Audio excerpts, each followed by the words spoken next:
ተመረጹ ካብ TDF ጀነራላን ሰላምን ድርድርን ናብ አዲስ አበባ ክኸዱ ብፕሬዝዳንት ታደሰ መምርሒ ወሪዶም ህወሓት መበል 51 ዓመት ምስረቱ ወታደራዊ ድልውነት ከም ዘጠቃለለ ዶክተር ደብረጽዮን ገሊጾም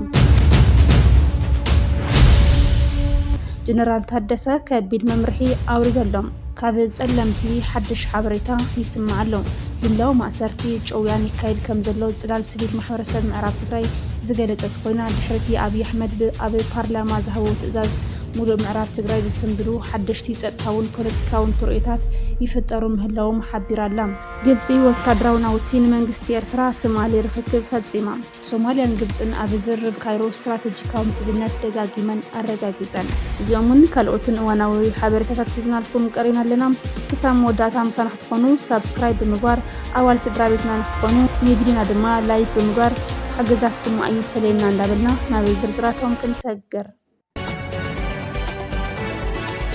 ታደሰ ወረደ ዝመርሖ ወታደራውን ፖለቲካውን ልኡኽ ናብ አዲስ አበባ ከመርሕ ምዃኑ ዝተገለጸ ኮይኑ ላዕለዎት ጀነራላት ትግራይ ኣብ ዝጉዕዞ ተኻቲቶም ምህላዎም ሓበሬታታት የጠቓልሉ ኣለዉ እዚ ሓበሬታ ተቃሊሑ ዘሎ ሕብረት ኣፍሪካን ኣሜሪካን ኣብ መንጎ ህወሓትን ብልጽግናን ድርድር ጀሚሮም ኣብ ዝተባሃለሉ እዋን እዩ እቲ ድርድር ቅድሚ ኣብ ጸለምቲ ዝተወልዐ ኩናት ተጀመረ ምዃኑ ዝግለጽ ኮይኑ አብይ አሕመድ ነቲ ድርድር ከም ዝነጸጎ እዩ ዝግለጽ ዘሎ ጀነራላት ትግራይ ናብ አዲስ አበባ ከቕንዑ ምዃኖም ተፈሊጡ ብርክት ዝበሉ ላዕለዎት ኣዘዝቲ ሰራዊት ትግራይ ናብ አዲስ አበባ ክኸዱ ምዃኖም ተፈሊጠሎም ጀነራል ታደሰ ወረደ ዝመርሖ ወታደራውን ፖለቲካውን ልኡኽ ናብ አዲስ አበባ ከመርሕ ምዃኑ ዝገለጸ ኮይኑ ላዕለዎት ጀነራላት ትግራይ ኣብቲ ጉዕዞ ተኻቲቶም ምህላዎም ሓበሬታታት የቃልሑ ኣለዉ ላዕለዎት ኣዘዝቲ ሰራዊትን ፖለቲካዊ ኣመራርሓን ትግራይ ድርድር ከም ዝጀመሩ ተፈሊጡ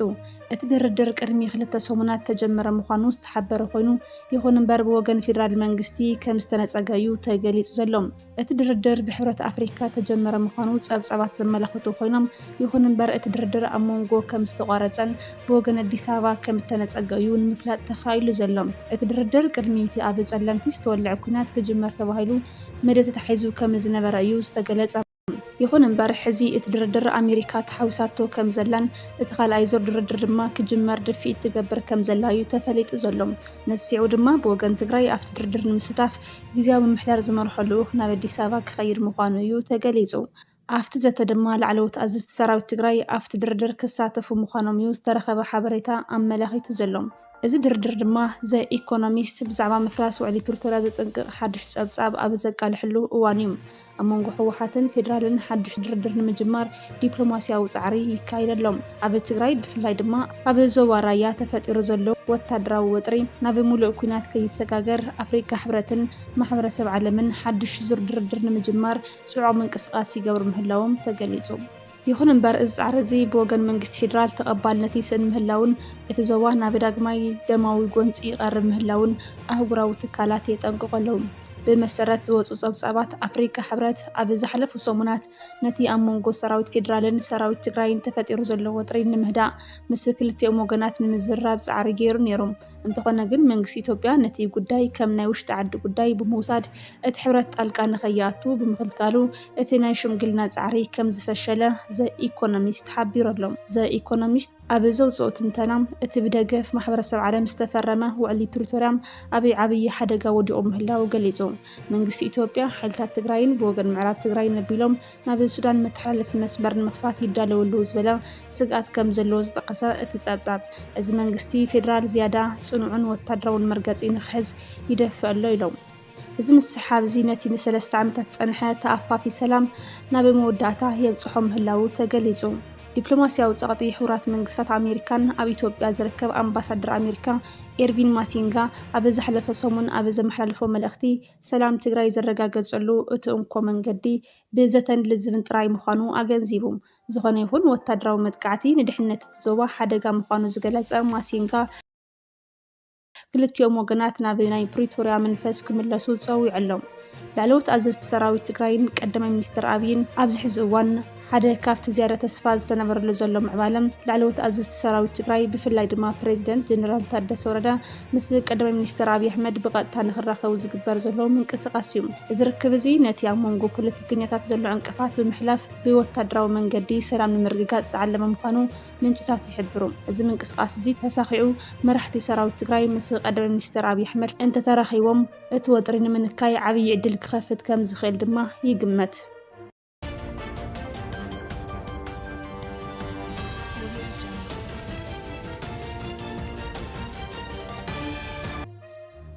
ህወሓት መበል 51 ዓመት ምስረቱ ወታደራዊ ድልውነት ዘጠቓለለ ሰፊሕ ምንቅስቓስ የካይድ ምህላው ተፈሊጡ። ውድብ ህዝባዊ ወያነ ሓርነት ትግራይ ህወሓት ነቲ ኣብ ዝመጽእ ወርሒ ለካቲት 11 ዝኽበር መበል 51 ዓመት ምስረቱ ንምብዓል ኣብ ዝዳለወሉ ዘሎ እዋን ምስኡ ዝተሓሓዘ ጽዑቕ ወታደራዊ ምንቅስቓስን ህዝባዊ ልዕልን የካይድ ምህላው ተገሊጹ። ብመሰረት ዝወፁ ጸብጻባት ህወሓት ነዚ ዓመት እዚ ፍሉይ ብዝበለ ኣገባብ ንምብዓል ላዕሊ ታሕቲ ይብል ኣሎ። እቲ ምስንዳው ኣብ መቐለ ጥራይ ዘይኮነስ ኣብ ዝተፈላለያ ከተማታት ትግራይ ይካየድ ከም ዘሎ እዩ ንምፍላጥ ተኻኢሉ። ቀንዲ ዕላምኡ ድማ ነቲ ዝተዳኸመ ብሄራዊ ስምዒት ንምሕዳስን ህዝባዊ ደገፍ ንምእካብን ትግራይ ላዕላውነታ ንምርግጋጽን ታሪኻዊ ግዝኣት ንምምላስን ዘለዋ ቆራጽነት ምርኣይ ምዃኑ ተመላኺቱ። ኣብ ግንባራት ጸለምቲ ራያን ምዕራብ ትግራይን ዘሎ ወታደራዊ ወጥሪ ጭስፍ ረጊጹ ኣብ ዘለሉ እዋን ህወሓት መበል 51 ዓመት ምስረቱ ንምብዓል ልዑል ምድላው ይገብር ምህላው እዩ ተፈሊጡ ዘሎ። ህወሓት ካብ ፌደራል ተሰሪዙ ከም ዘሎ ዝግለጽ ኮይኑ ይኹን እምበር እቲ ምድላው ኣጠናኺሩ ቀጺልሉ ከም ዘሎ ድማ ይሕበር ኣሎ።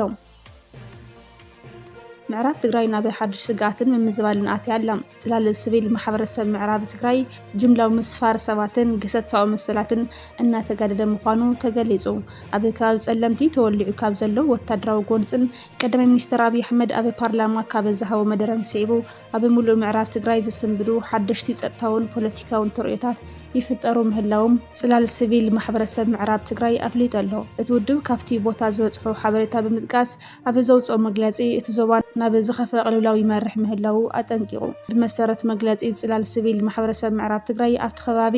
ጸለምቲ ተፈጢሩ ዘሎ ጎንፂ ተተሓሒዙ ኣብ ኩለን ከባቢታት ምዕራብ ትግራይ መቕተልቲ፣ ማእሰርቲ፣ ጭውያን ብሓይሊ ካብ መረበት ምስጓጉን ብዝገደደ መልክዑ ተጠናኺሩ ቀጺሉ ኣሎ። ነበርቲ ብሹም ሰላማዊ ሰልፊ ብግዲ ንኽእከቡን ንወታደራዊ ምንቅስቓስ ዝኸውን ገንዘባዊ ሓገዝ ንኽገብሩን ይግደዱ ምህላዎም ተገሊጹ። ንትእዛዝ እዚ ዘይፈጸሙ ዜጋታት ድማ ዝተፈላለዩ ሽማሽም ብምልጣፍ ናይ ምግላልን ካብ መረበቶም ናይ ምስጓጉን ተግባራት ይፍጸምዎም ከም ዘለው እቲ ጸብጻብ ይመላኸት። ስልታዊ ምቕያር ስነ ህዝቢ ወይ ድማ ዲሞግራፊክ ቼንጅ ቀዳማይ ሚኒስትር ኣብይ ኣሕመድ ብዛዕባ ሪፈረንደም ኣመልኪቶም ኣብ ፓርላማ ዘስምዕዎ መደረ ስዒቡ ኣብ ምዕራብ ትግራይ ሓደገኛ ስጉምትታት ይውሰዱ ምህላዎም ጽላል ሲቪል ማሕበረሰብ ምዕራብ ትግራይ ኣቃሊዑ። ካብ ክልላት ኦሮምያን ቤንሻንጉል ጉሙዝን ተመዛቢሎም ኣብ ክልል ኣምሓራ ተዓቂቦም ዝርከቡ ብኣማይ ተሽሓት ዝቑጸሩ ተወለድቲ ኣምሓራ ኣብ ዝተፈላለዩ ከባቢታት ምዕራብ ትግራይ ናይ ምስፋር ስራሕ ብሰፊሑ ይካየደሎም። السجون تزي نتيجة بقد علين مبحث استحسب سلطة وسرح مخانو تملاخيتهم مجوهرن كوينات سلن أفتزوات سلن كرحنتن السبكو نداج ما يكوينات زجوهرو تخاتلتي أخيوتاتن سلفتاتن تدجاجامي كايرو مهلاهم اتمجلز يحبر أزوم تنقص تجارات تين حمش عمتات أبى سدت كونو مكرات صبه هزبي معرف تجراي تسفاز جبرلو سلامة وفتح أبى حدا جازو الدم مخانو تجليزهم نايمود داتا أوعيت أزوم ترؤيتات زيوم هزبي نابزي ترلي دماو جونسن برساتن قدم متاوم منجست فيدرال حلفنته ترديو الزخنتات أدب نخحز على السبيل محبرسة معراب تجراي تسوي علم تم زاويل زلس تجراي دما بزيو على الحدر بوحس من قدين عم ربتون خملاس منجستي جبو خواتع أتي ودب تسوي علم ሶማሊያን ግብፅን ኣብ ዝርብ ካይሮ ስትራቴጂካዊ ምሕዝነት ደጋጊመን ረጋጊፀን ሚኒስተር ጉዳያት ወፃኢን ዓለም ለኻዊ ምትሕብባርን ፌደራላዊት ሪፐብሊክ ሶማሊያ ኣቶ ዓውዱ ሰላም ዓሊ ምስ ግብፃዊ መዘንኦም ባድር ዓብድላቲፍ ኣብ ካይሮ ላዕለዋይ ደረጃ ዲፕሎማስያዊ ምክክር ከም ዘካይዱ ማዕከን ዜና ሶማሊያ ሶና ሓቢሩ እቲ ዝርብ ኣብ መንጎ ክልቴን ሃገራት ዘሎ ዓሚቕ ታሪኻዊ ርክብ ዝያዳ ንምጥንኻርን ኣብ ወሰንቲ ዞባዊ ጉዳያት ዘለዎ መርገፂን ምርግጋፅን ዝዓለመ እዩ ክልቲኦም ሚኒስተራት ብፍላይ ድማ ኣብ ሓበራዊ ፖለቲካውን ጸጥታውን ረብሓታት ዘለዎም መዳያት ክልቲያዊ ምትሕብባሮም ዝያዳ ንምዕባይ ዝሕግዙ መንገድታት ከም ተዘራረቡ ተሓቢሩ እቲ ዝርብ ኣብ መንጎ መቃድሾን ካይሮን ነዊሕ እዋን ፀንሐ ዝምድና ሕርናዊ ምድግጋፍን ሓበራዊ ራእይ ዞባዊ ምርግጋእን ዘንጸባርቕ ምንባሩ እውን ተሓቢሩ ኣሎ ሚኒስተር በድር ዓብድላቲ ግብፂ ንሓድነት ሉዓላውነትን ግዝኣታዊ ሓድነትን ፌደራላዊት ሪፐብሊክ ሶማልያ ዘለዋ ዘይንቕንቕ ደገፍ ደጋጊሞም ኣረጋጊፆም። እዚ ምርግጋፅ እዚ ምኽባር ዶባት ሃገራት ቀርኒ ኣፍሪካን ሉዓላውነት ሃገራትን ቀንዲ ትኹረት ዲፕሎማስያዊ ዝምድናታት ኣብ ዝኾነሉ ወሳኒ እዋን እዩ ተኻይዱ ዘሎ።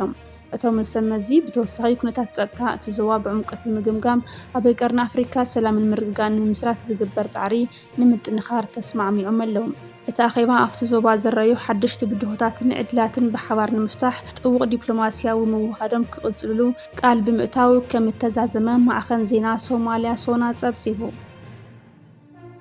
ኣብ መወዳእታ ዓርሱ ዘይከኣለ ህዝቢ ውሕስና ትግራይ ከረጋግጽ ይኽእልን ኢሎም ሌተናል ጀነራል ታደሰ ወረዳ ፕሬዚደንት ጊዜያዊ ምምሕዳር ትግራይ ሌተናል ጀነራል ታደሰ ወረዳ ኣብ ቢሮ ሕርሻን ሃብቲ ተፈጥሮን ትግራይ ኣብ ዝዳለወ መድረኽ ምርግጋጽ ቁጠባዊ ዓርሰ ምርኮሳ ንብሔራዊ ህልውና ድሕንነትን ተረኺቦም ህዝቢ ትግራይ ኣብ ዓርሰ ምርኮሳ ተደሪኹ ውሕስና ትግራይ ንኸረጋግጽ ኣበርቲዑ ክሰርሕ ከም ዝግባእ ኣገንዚቦም።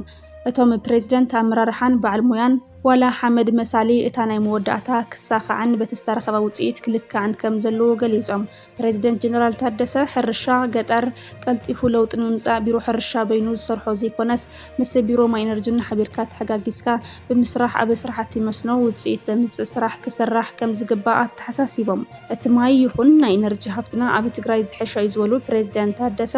ኣብ ሴክተር ሕርሻ ትኹረት ብምግባር ክሳብ ታሕቲ ዝወረደ መሓውር ብምሕላው ብዙሕ ትፅቢት ይግበረሉ እዩ ኢሎም። ኣብ ስራሕቲ ልምዓት ተዋዲድካ ምስራሕ ከም ዘድሊ ዝሓበሩ እቶም ፕሬዚደንት ሓንቲ ወረዳ ወዲቓ ማለት ከም ትግራይ ንወድቐልና ማለት ስለዝኾነ ተደጋጊፍናን ተሓጋጊዝናን እንተሰሪሕና ዓርሰ ምርኮሳ ህዝቢ ትግራይ ምርግጋጽ ይከኣል ኢሎም።